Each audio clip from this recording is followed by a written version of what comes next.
Hi, hello friends. இந்த வீடியோல என்ன பார்க்க போறோம் அப்படினா 1.5 இயர்ஸ்க்கு பேபிக்கு நான் என்ன ஃபுட் கொடுத்தேன், என்ன ரொட்டீன்லாம் ஃபாலோ பண்ணேன் அப்படின்றத உங்க கூட வந்து ஷேர் பண்ண போறேன். And இந்த வீடியோ மோஸ்ட் ரெக்வெஸ்டட் வீடியோன்னு சொல்லலாம். because பேபிக்கு breast feed ஸ்டாப் பண்ணதுக்கு அப்புறம் எப்படி பேபியை தூங்க வைக்கிறீங்கன்னு சொல்லிட்டு நிறைய தடவை கமெண்ட்ஸ்ல கேட்டுட்டே இருந்தீங்க. அதுக்கும் டிப்ஸ் வந்து ஷேர் பண்ணிருக்கேன். பேக் டு பேக் பேபிக்கு ஃபீவர் ஆனது, அப்புறம் கட்டார்ல இருந்து இந்தியா வந்தது அப்படின்னு ரொம்ப வந்து டைட் ஷெட்யூலா போயிட்டு இருந்தது. அதனால தான் உடனே ஷேர் பண்ண முடியல.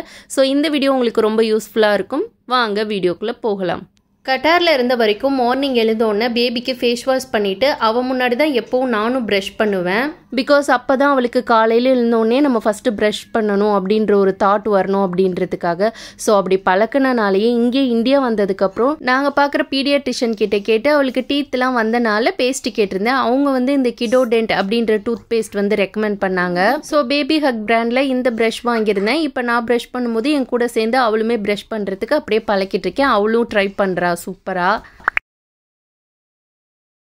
ஆல்ரெடி நம்ம சேனல்ல 1 இயர் பிலோ இருக்க பேபிஸ்க்கு ரவை வச்சு பொங்கல் ஷேர் பண்ணியிருக்கேன். பட் இது 1 இயர் பிளஸ் இருக்க பேபிஸ்க்கு எப்படி பண்ணலான்றத பார்க்கலாம். ஃபர்ஸ்ட் 3 பாதாம், 3 முந்திரி, ஒரு டேட்ஸ் எடுத்துட்டு ஹாட் வாட்டர் ஊற்றி ஒரு 1/2 அன் ஹவருக்கு வந்து சோக் பண்ணிக்கலாம். தேவையான பொருள் என்னென்னு பார்த்தரலாம். ஒரு சின்ன கப்ல 1/2 கப் ரவை எடுத்திருக்கேன். ஒரு வாழைப்பழம் எடுத்திருக்கேன். எனக்கு செவ்வாழை கிடைக்காதனால நான் இந்த பனானா எடுத்திருக்கேன். உங்க பேபி என்ன பனானா சாப்பிடுவாங்களோ அதை நீங்க எடுத்துக்கலாம். அது கூட ஒரு கப் மில்க் எடுத்திருக்கேன். இப்போ பாதாம் ஊறிடுச்சு. அதோட ஸ்கின்னை வந்துட்டு ரிமூவ் பண்ணிக்கலாம். பாதாம், முந்திரி, டேட்ஸ் இதை நம்ம ஓவர் நைட் கூட வந்துட்டு சோக் பண்ணி வைக்கலாம். அப்படி நம்ம மறந்துட்டோம் அப்படின்னா ஹாட் வாட்டர் ஊற்றி ஒரு 1 ஹவருக்கு ஊற வச்சாலே போதும். அதில் இருக்க ஸ்கின்லாம் வந்துட்டு ரிமூவ் ஆகிடும். இது போல் ஸ்கின் ரிமூவ் பண்ணதுக்கப்புறமா நம்ம பீல் பண்ணி வச்சுருக்க பாதாமை வந்து எடுத்துக்கலாம். அது கூட முந்திரி, அடுத்தது டேட்ஸில் இருக்க சீடு எடுத்துகிட்டு ஃபஸ்ட்டு இதை வந்து நல்லா அரைச்சிக்கலாம். அதுக்கப்புறமா நம்ம பனானா சேர்த்துக்கலாம். அதுக்கப்புறம் கொஞ்சம் கொஞ்சமாக மில்க் சேர்த்துட்டு இது போல் பேஸ்ட்டாக அரைச்சி எடுத்துக்கலாம். ஃபஸ்ட்டே நம்ம எல்லாத்தையும் ஒன்றா சேர்த்து அரைச்சிட்டோன்னா இது போல் வந்துட்டு பேஸ்ட் போல் இருக்காது, திப்பி திப்பியாக இருக்கும். அதனால தான் பனானா ரவா பொங்கல் பண்ணுறதுக்கு ஒரு கடாயில் 1/2 ஸ்பூன் கீ சேர்த்துட்டு அது கூட நம்ம எடுத்து வச்சிருக்க ரவையும் சேர்த்து நல்லா வந்து வறுத்துக்கலாம்.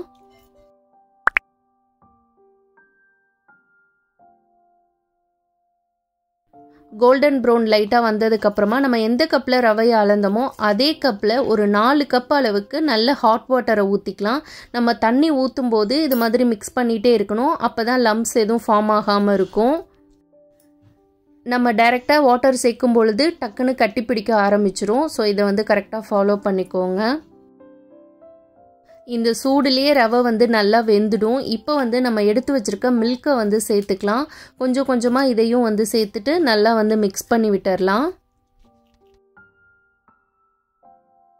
நான் இதில் வந்து காய்ச்சின பால் தான் சேர்த்துருக்கேன். இப்போ பாருங்கள் ரவை நல்லா வெந்துருச்சு. எவ்வளோ நல்லா ரெடியாக இருக்குன்னு சொல்லிட்டு நம்ம கை எடுத்துட்டோம் அப்படின்னா கட்டி பிடிக்க ஆரம்பிச்சிரும். ஸோ இந்த அளவுக்கு ரெடி ஆகிற மாதிரி பார்த்துக்கோங்க.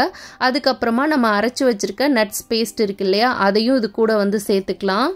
இந்த பேஸ்ட்டை சேர்த்துட்டு ஒரு 2 மினிட்ஸ் மட்டும் நம்ம வந்து கிண்டி விட்டோம்னா போதும். ஃபைனலாக நம்ம குட்டி குட்டியாக கட் பண்ணி வச்சுருக்க பனானாவும் சேர்த்துக்கலாம். இதில் ஸ்வீட்னஸ்க்கு நான் எதுவுமே ஆட் பண்ணவே இல்லை. நம்ம ஆல்ரெடி அதில் டேட்ஸு சேர்த்துருக்கோம். அதுக்கப்புறம் இப்போ பனானா சேர்த்துருக்கனால இதில் இருக்க ஸ்வீட்னஸே வந்து கரெக்டாக இருக்கும். அவ்வளோதான், பனானா ரவை பொங்கல் ரெடி ஆயிடுச்சு. இப்போ இதை ஒரு பவுலில் வந்து ட்ரான்ஸ்ஃபர் பண்ணிக்கலாம். இந்த பொங்கலில் நம்ம ரவை சேர்த்துருக்கோம், பனானா சேர்த்துருக்கோம், நட்ஸு சேர்த்துருக்கோம், மில்க் சேர்த்துருக்கோம். ஸோ இப்படி ஒரு நாளைக்கு தேவையான எல்லா விதமான ஹெல்த் பெனிஃபிட்ஸும் இந்த ரவை பொங்கலை நீங்கள் மார்னிங் கொடுக்கும் பொழுது பேபிக்கு வந்து கிடைச்சிரும். ஒவ்வொன்றுலையும் என்னென்ன ஹெல்த் பெனிஃபிட்ஸ் இருக்குன்னு ப்ரீவியஸாக ஷேர் பண்ணியிருக்க எல்லா ஃபுட் ரெசிபீஸ்லையுமே ஷேர் பண்ணியிருக்கேன். அதோட லிங்க்ஸ்லாம் வேணால் கொடுக்குறேன், செக் பண்ணி பாருங்கள். இதில் நம்ம மில்க்லாம் ஆட் பண்ணியிருக்கனால பிலோ 1 இயர் இருக்க பேபிஸ்க்கு கொடுக்கக்கூடாது. 1 இயர் ப்ளஸ் இருக்க பேபிஸ்க்கு தான் வந்து கொடுக்கணும். கண்டிப்பாக பேபிஸ்க்கு ட்ரை பண்ணி பாருங்கள். ஃபுட் வேணான்னு சொல்கிற குழந்தை கூட கண்டிப்பாக லைக் பண்ணி சாப்பிடுவாங்க. செஞ்சு பார்த்து கொடுத்துட்டு கமெண்ட் பண்ணுங்கள். மோஸ்ட்டாக நான் பிரேக்ஃபாஸ்ட் கொடுத்ததுக்கப்புறமா இது மாதிரி கொஞ்சம் நேரம் வந்து வெளியில் வராண்டால விளையாட வைப்பேன். பால்னால் அவளுக்கு ரொம்ப பிடிக்கும். ஸோ அதனால பாலை தூக்கி போட்டு விளையாண்டுட்ருப்பா. ஈவினிங் சமயத்தில் மோஸ்ட்டாக அவங்க அப்பா வந்துடுவாங்க. அப்பா அவங்க கூட வாக்கிங் போகிறது, வெளியில் போகிறதுன்னு போவா. வீட்டுக்குள்ளேயே வச்சுருக்கனால அவளுக்கும் ரொம்ப போர் அடிக்கும். அப்படின்றனால கொஞ்சம் நேரம் இந்த மாதிரி வந்து விளையாட வச்சிட்ருப்பேன். உங்கள் பேபிக்கு மொபைல் காமிக்கிறீங்களா, ஸ்க்ரீனிங் டைம்லாம் வந்துட்டு விடுறீங்களான்னு சொல்லி அலோவ் பண்ணுறீங்களான்னு கேட்குறீங்க. அது எப்படி அப்படின்னா, நான் கொஞ்சம் நேரம் வந்துட்டு நம்ம மொபைல் யூஸ் பண்ணும்போது ஆப்வியஸாக அவளும் வந்து மொபைல் வேணும்னு சொல்லிட்டு கேட்க தான் செய்வாள். ஏன்னா நம்மளுக்கு மொபைல்லையும் ஒர்க் இருந்துகிட்ருக்கு. அந்த மாதிரி சமயத்தில் கொஞ்சம் நேரம் கண்டிப்பாக மொபைல் கொடுப்பேன். ஆர்எல்ஸ் வந்துட்டு MS ரேச்சல் அப்படின்னு சொல்லிட்டு ஒரு யூடியூப் சேனல் இருக்குது. அந்த சேனல் வந்து அவளுக்கு போட்டுவிடுவேன். அது அவளுக்கு ரொம்ப பிடிக்கும். அது மூலயமா நிறைய வேர்ட்ஸ் வந்து லேர்ன் பண்ணிட்டா. இந்த மாதிரி கிட்ஸ் மட்டும் பார்க்குற சேனல் வந்து பிரெயின் டெவலப்மெண்ட்டுக்கு நிறைய சேனல்ஸ் இருக்குது. அது மாதிரி கூட நீங்கள் டெய்லி ஒரு ½ அன் ஹவர் வந்து ப்ளே பண்ணி விடலாம்.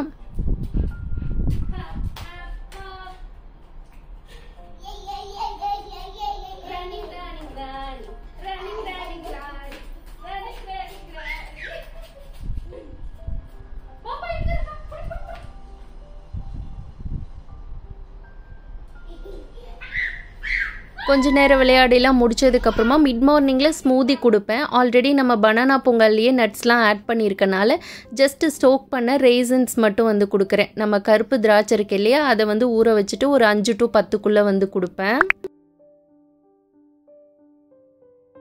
மஷ்ரூம் ரைஸ் பண்ணுறதுக்கு இப்போ நான் 3 ஸ்பூன் ரைஸ் எடுத்துக்கிறேன். அது கூட 1 ஸ்பூன் மைசூர் தால், 1 ஸ்பூன் பாசிப்பருப்பு எடுத்திருக்கேன். இந்த ஸ்பூனில் தான் மெஷர்மெண்ட் பண்ணியிருக்கேன். இதை 3 தடவை கழுவிட்டு ஒரு ½ அன் ஹவருக்கு ஊற வச்சுக்கலாம்.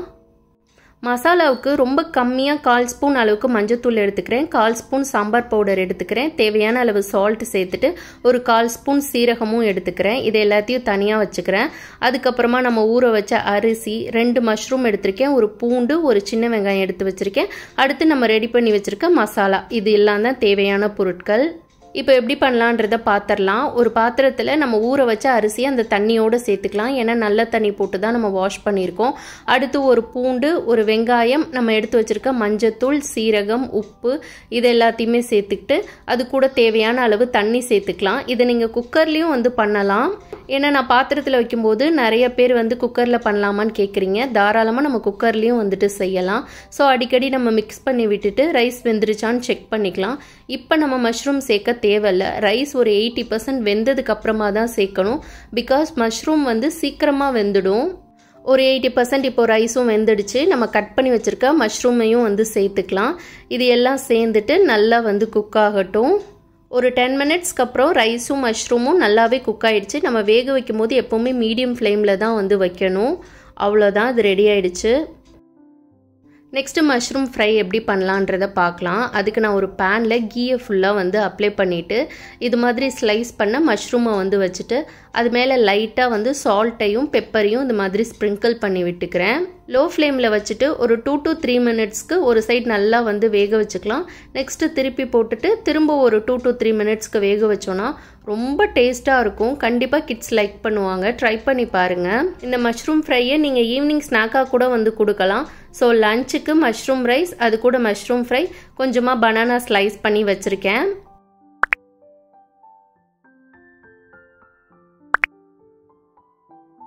பேபிக்கு லஞ்ச்லாம் கொடுத்து முடிச்சுட்டு ஒரு ½ அன் ஹவருக்கு அப்புறம் வந்து தூங்க வைப்பேன். ஸோ இந்த ஸ்லீப்பிங் ரொட்டீன் ஷேர் பண்ணும்போது என்னோட பேபிக்கு வந்து என்டையராக வந்து வேறு மாதிரி. பிகாஸ் என்னோட பேபி பிறந்ததுலேருந்தே ரொம்ப ரொம்ப ரொம்ப லைட் ஸ்லீப்பர்னு சொல்லலாம். இது மாதிரி தோளில் வச்சு தட்டி கொடுத்து தான் வந்து தூங்க வைக்கிறேன். ஆர்எல்ஸ் வந்துட்டு மடியில் படுக்க வச்சு தூங்க வைக்கிறேன். ஸோ அந்த வீடியோ வந்துட்டு நான் அட்டாச் பண்ணுறேன் பாருங்கள். பிரெஸ்ட் ஃபீட் ஸ்டாப் பண்ணதுக்கப்புறமா இந்த மாதிரி மடியில் படுக்க வச்சு அவளுக்கு பிடிச்ச ஏதாவது ரைம்ஸ் அப்படி இல்லைன்னா சாங்ஸ் ஏதாவது பாடி தான் வந்து இப்போ வரைக்குமே நான் தூங்க வச்சிட்ருக்கேன். அதே போல் நிறைய பேபி தூங்க மாட்டேங்கிறாங்கன்னு சொல்கிறீங்க. என்னோட பேபியுமே சம்டைம்ஸ் வந்து சரியாக தூங்க மாட்டா. ஸோ அதனால நான் என்ன ஃபாலோ பண்ண ஆரம்பிச்சேன்னா, மார்னிங் டைமில் அவளை எப்போவுமே தூங்க வைக்கிறதே கிடையாது. ஈவினிங்கில் மட்டும்தான் ஒரு 1 to 1.5 hour தூங்க வைப்பேன். இன்கேஸ் அவளை 2 to 2 hours மேலே வந்து தூங்க வச்சுட்டேன்னு வச்சுக்கோங்களேன், நைட்டு சரியாக தூங்க மாட்டா. ஸோ இப்போ வரைக்குமே நான் ஃபாலோ பண்ணுறது மார்னிங்கில் தூங்க வைக்கிறது கிடையாது. இந்த மாதிரி லஞ்ச் கொடுத்ததுக்கு அப்புறமா கரெக்டாக 1 hour, மேக்ஸிமம் 1.5 hour அவ்வளோ நேரம் தான் தூங்க வைக்கிறது. அப்படி எக்ஸ்ட்ரா அவள் தூங்கிட்டானா கண்டிப்பாக நைட்டு தூங்குறதுக்கு 1 o'clock 2 o'clock வரைக்கும் கூட வந்து ஆகும். ஸோ உங்கள் பேபிஸும் சரியாக தூங்க மாட்டுறாங்க அப்படின்னு நீங்கள் நினச்சிங்கன்னா டே டைமில் இருக்க ஸ்லீப்பிங் டைமை வந்து கம்மி பண்ணிங்கன்னா கண்டிப்பாக அவங்க நைட்டில் நல்லா தூங்கிடுவாங்க. அதே போல் நீங்களும் ஃபீடிங்கை ஸ்டாப் பண்ணிட்டீங்க அப்படின்னா உங்கள் பேபி எப்படி வந்து நார்மலாக தூங்க வச்சா தூங்குவாங்களோ அது மாதிரி தட்டி கொடுத்தோ இல்லை சாங்ஸ் பாடியோ அந்த மாதிரி தூங்க வச்சு ட்ரை பண்ணி பாருங்கள். கண்டிப்பாக அது வந்து ஒர்க் அவுட் ஆகும். ஸோ அவ்வளோதான், வீடியோட எண்டுக்கு வந்தாச்சு. மேக்ஸிமம் உங்கள் டவுட்ஸ் எல்லாமே நான் கிளியர் பண்ணியிருப்பேன் அப்படின்னு சொல்லிட்டு நம்புகிறேன். இதுக்கு மேலே ஏதாவது டவுட்ஸ் இருந்துச்சு அப்படின்னா கண்டிப்பாக வந்து கமெண்ட்ஸில் கேளுங்க. இது போல் பேபி ஃபுட், பேபி ரிலேட்டடான வீடியோஸ்க்கு நம்ம சேனலை சப்ஸ்கிரைப் பண்ணிக்கோங்க. நெக்ஸ்ட் ஒரு வீடியோவில் சந்திக்கலாம். தேங்க்ஸ் ஃபார் வாட்சிங்.